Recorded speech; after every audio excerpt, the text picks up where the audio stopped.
दोस्तों अभी इस पार्सल को हम लोगों ने खोल दिया। अभी देखेंगे कि इसके अंदर बोया का ये हम लोग के साथ फ्रॉड हो गया है। ये बोया नहीं है, ये K9 वायरलेस माइक्रोफोन भेजा गया है। मज़ीद इसमें देखेंगे कि क्या क्या फ्रॉड हमारे साथ हुआ है। अभी इसकी अनबॉक्सिंग हो रहा है।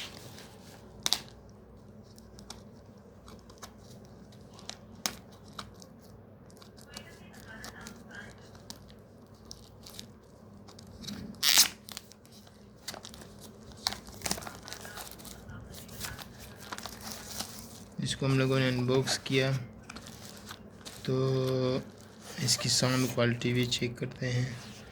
सबसे पहले ये माइक, ये हम लोगों के लिए 2 माइक इसमें है।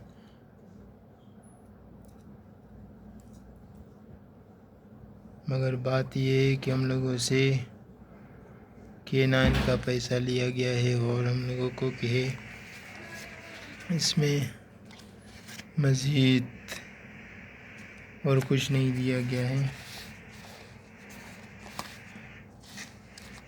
ये देखते चार्जर दिया गया है।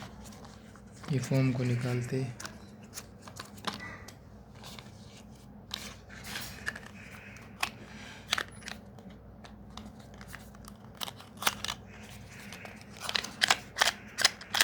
ये केबल है, ये केबल दिया गया है।